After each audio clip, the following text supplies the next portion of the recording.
8 jours. Il a fallu exactement 8 jours à l'Iran pour nommer un nouveau guide suprême. 8 jours sous des bombardements quotidiens, avec un bâtiment de l'Assemblée des experts détruit à Qom pendant que les votes étaient en cours, avec des réunions tenues en ligne parce que se retrouver en personne dans la même salle signifiait attirer une frappe israélienne sur ces mêmes personnes. Et pourtant, dimanche 8 mars 2026, à l'issue d'un processus que ses propres membres ont décrit comme anormal et sous pression directe des gardiens de la Révolution, l'Assemblée des experts a tranché.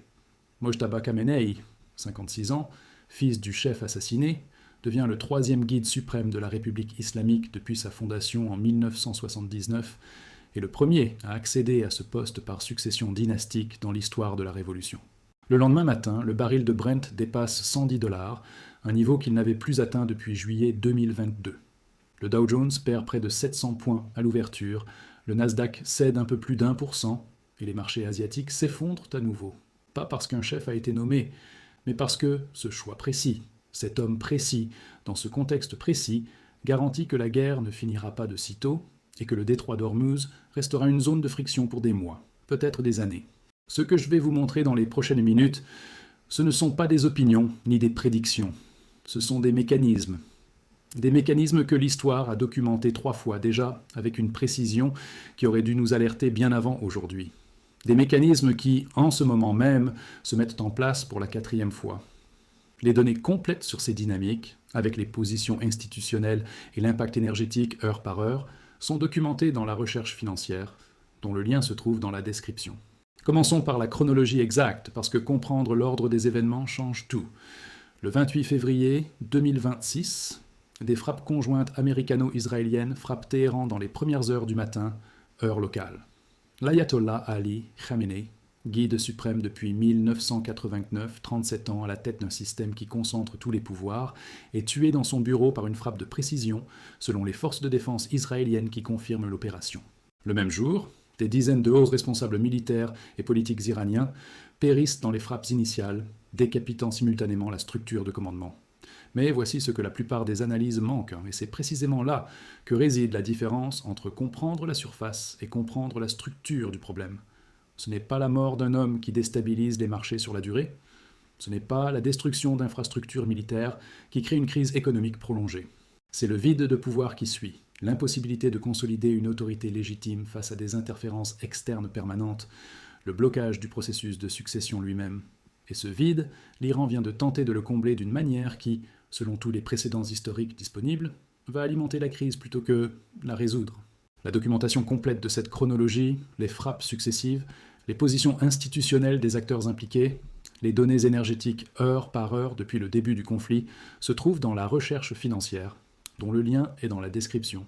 Mais continuons, parce que les 5 jours entre le 3 et le 8 mars contiennent les éléments essentiels pour comprendre pourquoi les marchés réagissent comme ils le font. Le 3 mars, Israël bombarde un bâtiment lié à l'Assemblée des experts à Qom, la ville sainte chiite, où se réunissaient les membres de l'Assemblée pour choisir le successeur. La frappe a lieu pendant que les votes étaient en cours. Un timing qui n'est pas accidentel. Un responsable israélien le confirme explicitement à Axios. Nous voulions empêcher la sélection d'un nouveau guide suprême. Ce n'est pas une tentative de tuer un individu particulier. C'est une tentative de rendre le poste lui-même impossible à occuper, de transformer la fonction de guide suprême en condamnation à mort automatique. Le 4 mars, le ministre israélien de la Défense, Israel Katz, publie sur la plateforme X un message dont la signification est sans ambiguïté possible. Tout leader nommé par le régime iranien pour continuer à menacer Israël, les États-Unis, le monde libre, et pour réprimer le peuple iranien, sera une cible certaine pour l'élimination, peu importe son nom, peu importe où il se cache. Pas une menace rhétorique destinée à impressionner l'opinion publique, une stratégie annoncée publiquement, soutenue par une démonstration de capacité concrète. Israël avait déjà prouvé qu'il pouvait tuer Khamenei dans son bureau, au cœur de Téhéran. Malgré tous les dispositifs de sécurité, la menace était crédible. Voici le problème avec toute vidéo sur ce sujet. Ce que je viens de montrer, c'est le cadre stable, celui qui ne changera pas d'une semaine à l'autre. Mais il y a des données qui bougent tous les jours. Les flux de tankers réels, les positions spéculatives sur le pétrole, les mouvements des banques centrales en réponse au choc. Ces informations deviennent obsolètes avant même qu'un vidéo soit monté et mis en ligne. C'est pour cela qu'elles existent dans un format séparé et régulièrement mis à jour. La recherche financière, dont le lien est dans la description pour ceux qui veulent accéder à l'analyse actuelle, pas celle d'il y a 3 semaines. Et pourtant, l'Iran a répondu. Sous pression directe des gardiens de la révolution, dans une atmosphère que les membres de l'Assemblée ont eux-mêmes décrite comme anormale, avec des débats tronqués et des opposants à la candidature de Mojtaba, limités dans leur temps de parole, le processus de sélection a continué.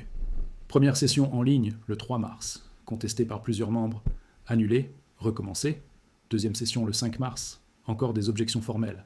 Et finalement, dans la nuit du 7 au 8 mars, l'annonce. Mojtaba Khamenei est le nouveau guide suprême de la République islamique d'Iran. Il y a un problème structurel inhérent à toute analyse géopolitique produite en format vidéo. Ce que je vous montre aujourd'hui repose sur des données vérifiables, des sources primaires accessibles à tous, des chronologies documentées par des agences de presse indépendantes. Mais il y a une autre couche d'analyse, celle qui évolue chaque semaine, parfois chaque jour. Les positions des fonds institutionnels sur les marchés pétroliers et leurs dérivés.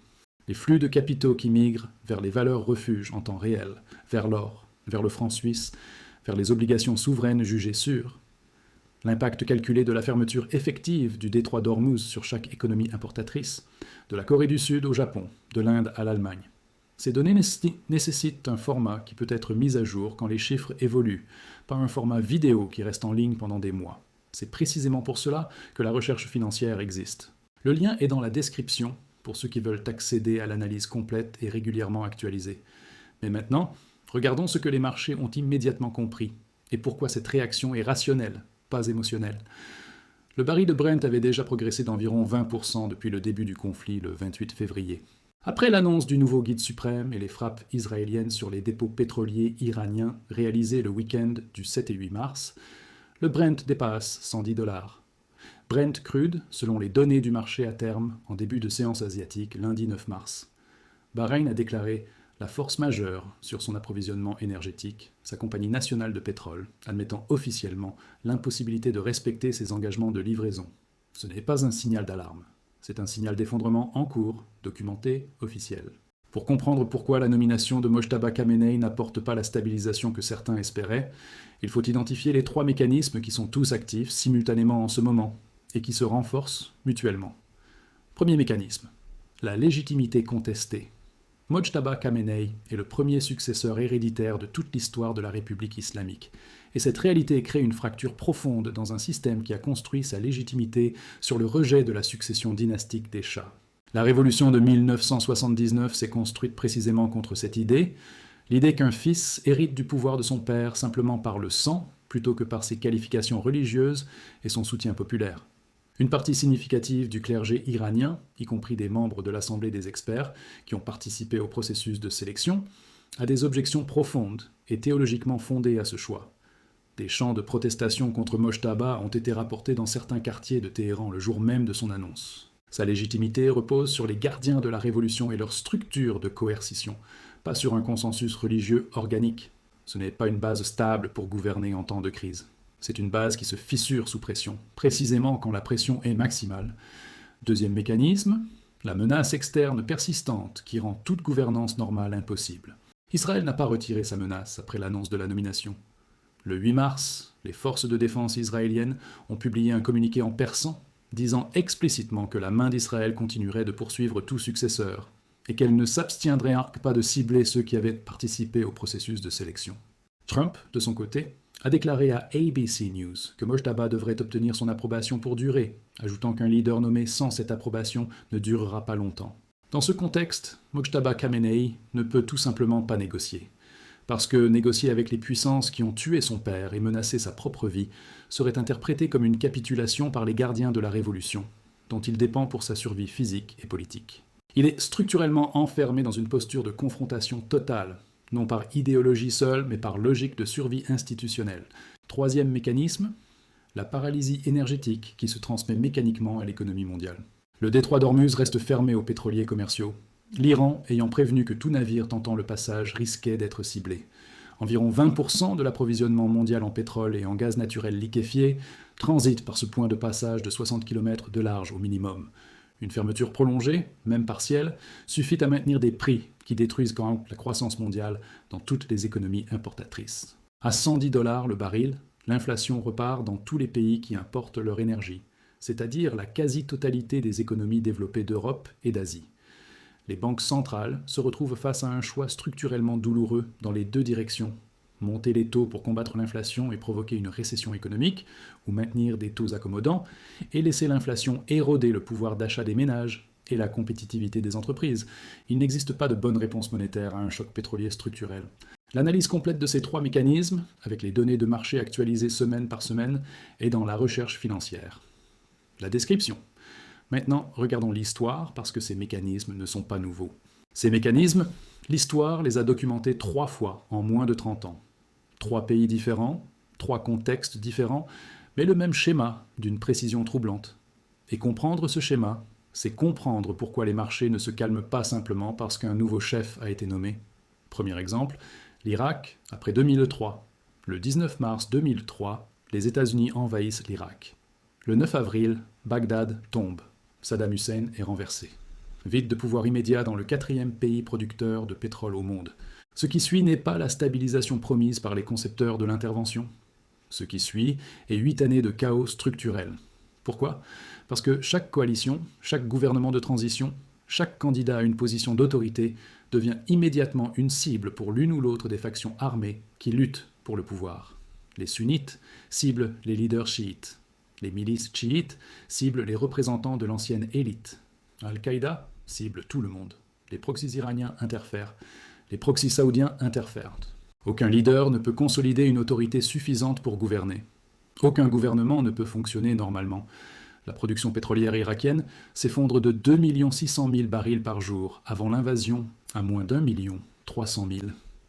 La moitié de la production disparue pendant 8 ans, uniquement parce qu'aucune autorité légitime ne peut garantir la sécurité des installations et des routes d'exportation. Sans la compensation simultanée de l'Arabie saoudite qui augmente sa propre production, la récession mondiale était mathématiquement garantie. Le PIB par habitant irakien chute de 40%. Le chômage atteint 40%. Ce n'est pas la conséquence de la destruction militaire. C'est la conséquence directe et documentée de l'impossibilité de consolider une autorité légitime face à des interférences externes permanentes. Deuxième exemple, la Libye, après 2011. Le 20e octobre 2011, Mouammar Kadhafi est tué. 42 ans de règne prennent fin. Un pays riche en pétrole, une population relativement réduite, les conditions objectives d'une transition rapide existaient. Et pourtant, la succession devient immédiatement un terrain de guerre par procuration entre puissances extérieures. L'Égypte soutient certaines factions. Les Émirats arabes unis en financent d'autres. La Turquie intervient avec des forces et des équipements. Le Qatar finance des groupes islamistes. Chacun de ces acteurs extérieurs bénéficie de l'instabilité libyenne. Chacun a intérêt à empêcher la consolidation d'un gouvernement central qui aurait sa propre politique pétrolière indépendante. Résultat, 13 ans après la chute de Kadhafi, la Libye n'a toujours pas de gouvernement central stable. 2 entités parallèles se disputent le contrôle. Les champs pétroliers changent de main selon les rapports de forces militaires hebdomadaires. La production pétrolière s'effondre de 1 600 000 barils par jour avant le conflit à moins de 300 000 barils au pire de la crise. Plus de 80% de la capacité de production évaporée. Le PIB libyen chute de 70%, le système bancaire s'effondre, l'économie entière se fragmente, pas par la guerre elle-même, par le vide de pouvoir, par l'impossibilité de consolider une légitimité que les acteurs extérieurs s'emploient activement à empêcher. 13 ans. Et le cycle continue. 3e exemple, l'Afghanistan de 2001 à 2021. 20 ans d'un gouvernement qui existe sur le papier, reçoit des dizaines de milliards en aide internationale, bénéficie de la présence de la première puissance militaire mondiale et ne contrôle néanmoins jamais vraiment le territoire en dehors de Kaboul. Pourquoi ? Parce que la légitimité ne peut pas être importée de l'extérieur. Parce que les talibans avaient une légitimité populaire dans certaines régions, que le gouvernement de Karzai et puis de Ghani n'a jamais pu construire. Le jour du retrait américain en août 2021, le gouvernement s'effondre en 48 heures. Des milliers de milliards de dollars, 20 ans d'efforts, 0 résolution durable. Maintenant, regardons l'Iran de 2026. Le parallèle est direct. Mais il y a une différence essentielle qui rend la situation iranienne structurellement plus dangereuse pour les marchés mondiaux que les 3 exemples précédents. L'Iran contrôle le détroit d'Ormuz, 20% de l'approvisionnement mondial en pétrole et en gaz naturel liquéfié, dans un goulet de quelques dizaines de kilomètres. L'Iran possède les 4e plus grandes réserves pétrolières prouvées de la planète, avec 300 milliards de barils. L'Iran est une puissance régionale majeure, avec des réseaux de proxys actifs dans au moins 5 pays de la région. L'impact économique d'une crise iranienne prolongée n'est pas comparable aux exemples historiques précédents. Il est d'un ordre de magnitude supérieur, précisément parce que la géographie stratégique de l'Iran détermine les conditions d'accès à l'énergie pour une partie considérable de la planète. Voyons maintenant les secteurs les plus exposés à ce que les marchés sont déjà en train de prisser.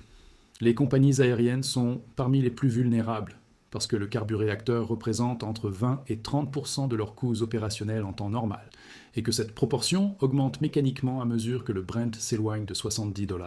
À $110, certaines compagnies ne peuvent plus maintenir leurs tarifs à des niveaux compétitifs, sans perdre de l'argent sur chaque siège vendu. Les secteurs industriels intensifs en énergie sont également exposés. Chimie, ciment, métallurgie, tous dépendants d'inputs énergétiques dont les prix viennent de progresser de 20% en 10 jours. La grande distribution subit les effets du renchérissement des coûts de transport, répercutés progressivement sur les prix à la consommation. L'inflation alimentaire, qui avait commencé à se stabiliser dans la plupart des économies développées, repart. A l'inverse, certains secteurs bénéficient structurellement de cette configuration. Les producteurs d'énergie situés en dehors du Golfe voient leur rentabilité augmenter mécaniquement avec le prix du baril. Les entreprises d'armement bénéficient d'une demande de rééquipement qui ne fera que s'accroître dans les mois qui viennent. L'or joue son rôle traditionnel de valeur refuge, avec une progression de plus de 20% depuis le début du conflit, selon les données des marchés à terme. Et voici ce que la plupart des commentateurs ne disent pas encore clairement. Mojtaba Khamenei est décrit de manière cohérente par tous les analystes régionaux comme plus radical et moins enclin au compromis que son père. Ses liens avec les gardiens de la Révolution sont profonds et anciens, remontant à son implication dans la répression des manifestants lors du mouvement vert en 2009. Son accession au pouvoir envoie un signal inéquivoque aux acteurs régionaux. L'Iran ne cherche pas à désescalader, l'Iran cherche à démontrer qu'il peut survivre à la pire offensive de son histoire en restant sur ses positions. Trump a dit que Mojtaba ne durera pas longtemps sans son approbation. Israël a immédiatement réaffirmé sa volonté de le cibler. Le ministre iranien des Affaires étrangères a déclaré à NBC que l'Iran devait continuer à se battre pour son peuple, excluant tout cessez-le-feu. 3 positions, 3 acteurs, 0 espace pour un compromis dans les semaines qui viennent. Ce n'est pas du pessimisme, c'est la lecture sobre de ce que ces acteurs ont dit publiquement, sans ambiguïté, dans les 48 dernières heures. Ce que l'histoire nous enseigne avec une cohérence troublante, c'est que les crises de succession dans les grandes puissances pétrolières ne se résolvent pas en semaines. Elles se résolvent en années. Et pendant ces années, les marchés ne retrouvent pas leur niveau d'avant. Ils intègrent une prime de risque permanente, une prime pour l'incertitude, une prime pour l'imprévisibilité, une prime pour le fait que 20% de l'approvisionnement mondial en pétrole dépend maintenant d'un homme dont 2 des puissances militaires les plus redoutables de la planète ont juré publiquement la mort. Regardez ce qu'ils font, pas ce qu'ils disent. Les institutions financières qui se repositionnent cette semaine ne le font pas par panique. Elles le font parce qu'elles ont des équipes entières qui analysent exactement ces mécanismes, les mêmes que je viens de vous décrire. La question n'est pas de savoir si la crise va durer. La question est de savoir comment vous vous y préparez, avec des informations vérifiées, une compréhension des cycles, une lecture qui va au-delà des gros titres. Si cette analyse vous a été utile, abonnez-vous à ce canal. Les données continuent de bouger. À très bientôt.